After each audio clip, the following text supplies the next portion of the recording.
এই মেয়ে, তোমাকে না কতবার বলছি আমাকে ফোন দিতে না? আমি তোমাকে বলছি না আমার গার্লফ্রেন্ড আছে, তাও বারবার আমাকে ফোন দিতেছো। নেক্সট টাইম আর আমাকে ফোন দিবা না। বেয়াদব মেয়ে একটা।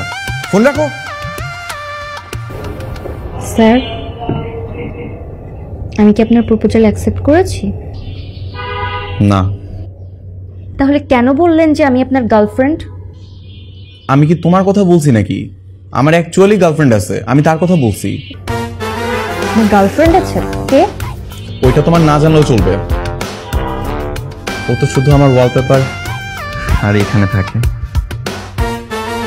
গার্লফ্রেন্ড আছে আগে তো বলেন। দেখি। দেখতে হবে না, ম্যাথ করো। গার্লফ্রেন্ড থাকা সত্ত্বেও আপনি আমাকে প্রপোজ করেছেন? এরকম ক্যারেক্টারলেস আপনি। ছি। আহারে ঈশিতা, তুমি আমাকে এতদিন এই চিনলা? মানে? আমি তোমাকে প্রপোজ করতে যাব কোন দুঃখে?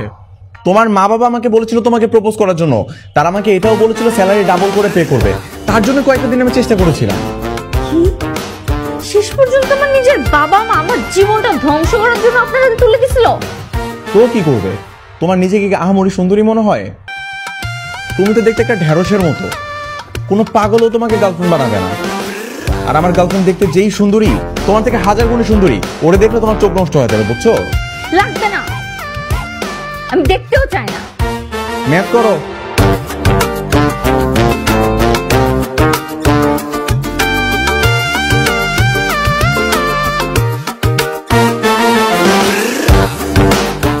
ম্যাথ শেষ করো।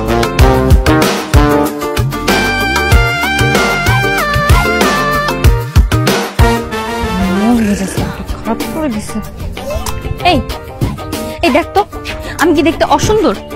না। আমাকে কি দেখতে ঢেঁড়সের মতো লাগে? আরে দূর, তুই তো আমাদের ক্যাম্পাসের সবচেয়ে সুন্দরী মেয়ে। কি হয়েছে বলতো? মনটা চাইতেছে ওই লুকটার চুলগুলো আমি একটা একটা করে ছিঁড়ে ফেলতে পারতাম। কার চুল ছিঁড়বি? কে আবার কি করলো? রিয়ান স্যার, যে আমাকে পড়ায়। ও, উনি তোকে আন্ডার এস্টিমেট করেছে? শুধু আন্ডার এস্টিমেট? আমার ইগোকে এমন ভাবে হার্ট করছে। ওনার নাকি অদ্ভুত সুন্দর একটা গার্লফ্রেন্ড আছে, যারে দেখলে আমি জেলাসে মরে যাব। তুই তো আর আগের মতো এখন আর সুন্দর করে সাজুগুজু করিস না। সুন্দর করে শাড়ি পরে, কপালে টিপ দিয়ে, চোখে কাজল দিয়ে ওনার সামনে যাবি, দেখবি তোর উপর থেকে চোখ সরাতেই পারবে না।